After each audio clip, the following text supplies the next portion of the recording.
안녕하세요. 예, 우리 2월 달이었나요? 그때 간담회 때 어머님들께 처음 인사드리고 오늘 이제 두 번째 영상으로 인사드리게 됐는데요. 처음 저 보시는 어머님들도 계실 것 같은데 저는 여기 조지영 국어학원에서 아이들을 가르치고 있는 신현수라고 합니다. 이 촬영을 하게 되는 이유는 이번에 고등학교 첫 시험을 우리 아이가 봤는데 문제가 어떻게 나왔고 특이점은 무엇이었는지 또 어떻게 대비해야 되는지 어머님들 많이 궁금해 하실 것 같아 가지고 제가 이렇게 영상을 촬영해 보게 됐습니다. 우선 시험 범위부터가 예년과는 좀 달랐는데요. 보통 구연고 1학년 첫 시험은 교과서 순서대로 1단원, 2단원 이렇게가 중간고사 범위였는데 이번에는 고단원을 아마 기말고사 때 1, 2단원을 할 것 같아요. 3단원, 4단원이 시험 범위였습니다. 이게 첫사랑이라는 시와 돌다리라는 소설, 그다음에 성난기계라는 희곡 작품, 그다음에 의문의 변동이라는 문법 단원이 교과서 시험 범위였고요. 예년과 다른 점은 이렇게 프린트 내용이 조금 요번에 많았습니다. 사자성어는 구연고가 예년 뭐 20년, 21년 또 작년 22년 늘 시험 범위에 이렇게 들어와 있었고요. 이제 고전 수필 어부라는 작품과 현대 수필 반통의 물이라는 작품을 프린트로 주어서 시험 범위에 집어넣었고, 그 다음에 슬픔이 기쁨에게라는 시는 교생 선생님이 4월 달에 수업을 하셨는데 이것도 문제가 출제가 되었습니다. 그 다음에 아까 말씀드린 이 문법과 관련돼서 아이들이 알아야 될 문법 개념들을 따로 학교 선생님이 프린트로 배부하시고 역시 시험 문제로 출제되었습니다. 자, 이번 시험 문제는 전체 30개였고 문항수 30개는 늘 작년이나 재작년이나 항상 같았고요. 배점은 똑같이 역시 100점 만점이었습니다. 문항별로 점수 차이가 좀 있었는데 비교적 쉬운 문제들이 3.1점에 배치됐었고 조금 어려워할 만한 문제 3.7점, 3.6점 이렇게 많지는 않았습니다. 배점이 높은 문제는 이렇게 세 문제가 제시되었습니다. 문제를 각 영역별로 한번 분석을 해봤더니 시에서 4문제, 소설에서 4문제, 그다음에 희곡과 시를 결합시킨 게 6문제, 그다음 수필 4문제, 그다음에 음은 이제 문법이라고 보시면 되는데요. 역시 가장 많은 8문제가 나왔고 사자성어 4문제가 나왔습니다. 좀 독특했던 점은 1학년 소설 부분에서 실리는 문제들은 항상 소설에 사용된 어휘를 가지고 문제화 시켰는데 이번에는 그 어휘 문제가 한 문제도 안 나왔었습니다.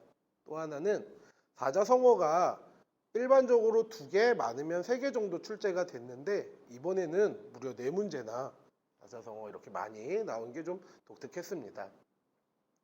제가 구연고 같은 경우에는 시험이 어떻게 나오는지 항상 너무 관심이 많아가지고 시험 끝나는 날이면은 이제 학교 앞에 가가지고 바로 하교하는 아이들한테 시험지를 수거하는데요.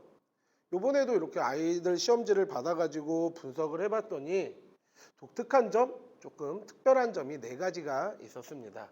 첫 번째 개념, 두 번째 외부 지문, 세 번째 앞에는 맞지만 뒤에는 틀리다, 네 번째 사자성어 이렇게 4개 영역으로 나누어 가지고 어머님들의 이번 시험의 특징을 어머님들께 간단하게 좀 말씀드리겠습니다.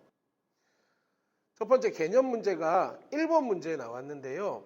배점을 보시면 아시겠지만 어려운 문제는 아니었습니다. 가장 배점이 낮은 3.1점 문제였죠. 선지를 보시면 각각의 개념들이 적절한지 그거를 파악하는 문제였고 이 문제와 관련해서 이제 직보교재는 시험 직전 날, 시험 보기 바로 직전 전날 보충하는 교재에서 다 정리를 했던 것들인데요. 저희 학원 다니는 친구들 중에 제일 많이 틀렸던 문제가 1번 문제였습니다. 물론 1번 문제니까 처음 딱 풀 때의 그 긴장감 때문일 수도 있었겠지만 아이들이 생각보다 이 개념을 철저하게 외우는 게 좀 부족했던 것 같아요. 틀린 아이들의 답을 제가 확인해 봤더니 요 2번 단어 요걸 오답으로 많이 체크를 했더라고요. 근데 여기 직보 교재에 보시면 아시겠지만 뭐 자립할 수 있는 말, 쉽게 분리되는 말, 단어는 이런 말이다 라고 다 이야기가 됐어요. 그런데 아이들이 긴장을 해서 혹은 다급한 마음에 바로 요 끄트머리에 붙어 있는 말 있죠. 문장 성분의 최소 단위. 이거는 바로 요 어절을 나타내는 말이었거든요. 미처 그 부분을 생각지 못하고 2번을 답한 친구들이 많았어요. 이 개념은 항상 가장 기본이 되는 거기 때문에 응용 문제만 너무 신경 써서 풀 게 아니라 개념 내가 확실히 암기를 하고 있는지 이해를 하고 있는지 항상 점검하는 시간이 필요할 것 같아요. 제가 생각한 거는 이 개념은 기본이다. 지금 이 1번 문제의 개념들은 교과서에는 없는 거거든요. 학교에서 따로 프린트로 주신 거거든요. 교과서에 없더라도 학교 선생님이 주신 자료는 언제든지 문제화 될 수 있고 구연고는 그 자료를 문제화 많이 시키기 때문에 프린트에 나오는 비단 개념뿐만 아니라 내용은 선 이해 후 암기가 반드시 이루어져야 됩니다. 우선은 이해를 해놔야 그 개념을 응용시켜서 문제 출제했을 때 맞출 수가 있고 또 암기도 돼 있어야 아까와 같은 1번 문제 같은 경우 실수하지 않고 정확하게 답을 골라낼 수 있을 겁니다. 두 번째, 외부 지문과의 연계 문제였습니다. 가장 배점이 높았던 유일하게 3.7점짜리 문제였는데요. 정답은 이제 4번이었는데 뭐 문제를 제가 여기서 풀이는 하진 않겠지만 이 4번 답지 잠깐 보시면은 보기의 바람과 달리 가의 바람은 이별의 이미지와 연관되어 있다 했는데 요 가시는 시험 범위 교과서에 들어가 있는 시기 때문에 아이들이 쉽게 이거 이별의 이미지 맞아 라고 연관시킬 수 있었어요. 다만 보기의 바람과 달리라는 요 단어 보기에서의 바람이 이별의 이미지인지 그걸 찾지 못하는 아이들은 이 문제를 틀렸었는데요. 외부 지문이라고 처음 보는 낯선 시라고 사실 그렇게 어렵게 생각할 필요는 없습니다. 여기 보시면 아시겠지만 그대가 아찔한 절벽 끝에서 바람의 얼굴로 서성인다 이렇게 표현을 했는데 아찔한 절벽 끝에서 지금 서성이고 있다는 얘기는 자칫하면 발 한 번 잘못 디디면 이 절벽 밑으로 떨어질 수 있는 즉 매우 위태로운 상황에 처해 있구나라는 것을 알 수 있고 또 그 상황에서 바람의 얼굴로 서성인다 그랬기 때문에 중심을 딱 굳건히 잡고 있는 처지가 아니구나. 굉장히 위태위태 흔들리고 있는 상황이구나 라고 어렵지 않게 생각해 볼 수 있습니다. 이 상황에서 화자는 뭐라 그러냐면 그대를 부르지 않겠습니다. 그대에게 무슨 연유가 있겠거니 이렇게 생각을 하면서 그냥 마지막 순간까지 바로 요서스러 지켜보겠습니다 라고 제목이 낙화라는 제목을 제가 여기 밑에다가 실어놨는데 사실 실제 시험 문제에서는요 요 작가와 제목이 맨 상단에 배치가 됐거든요. 그래서 아이들이 이 시가 꽃이 떨어지는 것 첫사랑과 연관되는 시구나라는 걸 인지하고 읽을 수 있게 만들어 놓았습니다. 그걸 인지하고 다시 읽어본다면은 바람의 절벽 끝에서 꽃이 떨어지는 상황이고 화자는 그 순간에 가만히 지켜보겠다며 결국 붙잡지 않고 이별을 수용하는 그냥 받아들이는 자세를 취하고 있구나 알 수 있습니다. 그래서 보기의 바람도 이별의 이미지를 가지고 있었는데 이 시를 어렵게 너무 완벽하게 분석하고 해석하려는 그런 잘못된 습관이 되려 아이들을 더 힘들게 하는 경우가 발생했던 것 같습니다. 그래서 제가 생각했던 요구 전략은 외부 지문 나와도 쫄지 말자.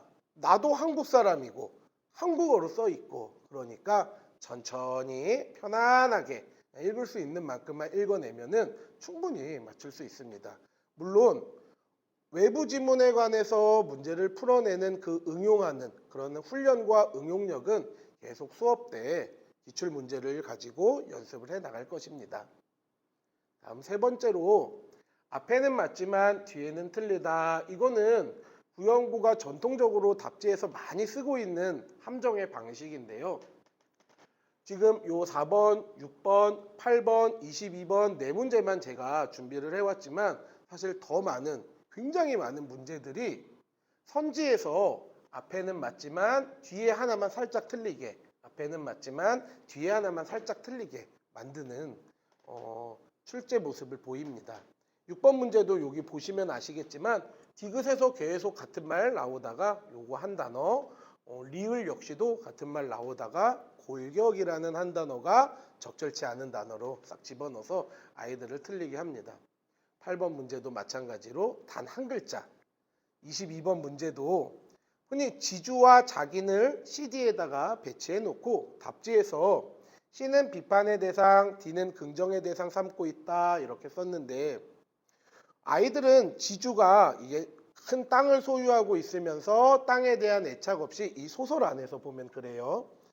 이해 타산의 수단으로만 여기는 인물들인데 비판의 대상으로 삼고 있다라는 거는 쉽게 파악을 해요. 근데 순간적으로 자기는 지주 땅을 받아가지고 농사 짓는 사람이니까 이 사람은 긍정적이겠네 이렇게 잘못 판단하거든요. 단순화 시켜버려가지고 선생님도 그거를 알고 이렇게 앞에는 맞고 뒤에는 틀리는 식으로 문제를 만들었습니다. 지금 구연고 제가 수업하는 2학년 학생 중에 그 여학생 한 명이 있는데 지금 2학년 1학기 중간고사를 봤으니까 이 친구가 총 5번의 시험을 봤잖아요. 근데 4번이나 지금 100점을 맞았어요. 근데 이 친구는 왜 이렇게 잘 푸나 하고 제가 이 친구 시험지를 이렇게 유심히 봤더니 다른 애들과는 다른 점이 한 2가지 있더라고요. 첫 번째 하나는 뭐였냐면은 이 친구는 문제를 풀 때 이 답지를 이렇게 눈으로 읽는 거 아니라 계속 선을 긋더라고요. 답지를 즉 끊어 읽기를 하더라고요. 달님, 별님, 꽃님, 꽃님 아닌데 이런 식으로 끊어 읽다 보니까 부분에 좀 더 집중할 수 있고 초점화를 할 수 있고 그래서 맞고 틀리고를 명확히 잡아내더라고요. 그렇지 않은 친구들은 다 그렇진 않겠지만 맞아 라는 순간 맞다라는 인식 하에 전제 하에 뒤에 것도 읽다 보니까 크게 문제의식을 갖지 않고 맞아 이렇게 해가지고 틀리는 경우가 좀 다반사예요. 또 이 친구의 또 다른 점 하나는 뭐 이런 문제 같은 경우로 말씀드리면은 적절하지 않은 것 했을 때 아는 에다가 꼭 이렇게 마이너스 표시를 해 놓더라고요. 적절한 것을 고르시오 하면은 꼭 플러스 표시를 이렇게 해놓고 2개 고르시오라고 하면은 자기가 다시 한번 손으로 2개 이렇게 써놓더라고요. 그러다 보니까 이 친구는 다른 친구들과 다르게 실수로 틀리는 확률이 확연히 적어요. 그래서 5번 중에 4번이나 100점을 맞았던 거고 또 재밌는 게 이렇게 답지를 읽고 이게 맞다 싶으면은 얘는 꼭 여기다가 동그라미 이렇게 표시를 하더라고요. 그리고 다 풀고 나서 검토를 할 때 이게 정말 맞았다고 또다시 생각이 들면은 동글뱅이를 또 한번 쳐놓고 그런 식으로 계속 손으로 풀다 보니까 이런 구연고에서 많이 나오는 유형의 함정에 빠져들지 않더라고요. 저도 수업 중에 계속 아이들한테 그 점을 강조하면서 실수하지 말아라. 흔히들 실수를 실력이라고 하는데 바로 이렇게 끊어 읽기하고 손으로 하나씩 보면서 읽는 거 그게 실수를 줄이는 실력 아니겠느냐. 그 점도 아이들한테 계속 강조하고 있고 아이들도 그거에 유념해서 이런 유형의 문제 2학년 때까지 계속되는 이 유형에 빠지지 않도록 지도하겠습니다. 그래서 앞에는 맞지만 뒤에는 틀리다. 어떻게 해야 되냐? 끝까지 의심하자. 손으로 풀어내자. 이 점을 강조드리고 싶습니다. 마지막으로 4번째 사자성어였는데 제가 서두에 사자성어가 요번에 의외로 4문제나 되게 많이 출제되었다고 말씀드렸잖아요. 뭐 문제를 다 싫지는 않고 28번과 30번 문제만 실어놨는데 보시면 아시겠지만 단순히 사자성어의 뜻을 외우고 있냐 이것만 확인하는 게 아니라 상황 속에서 적절하게 사용되고 있냐 그거를 지금 찾아낼 수 있는 능력을 물어요.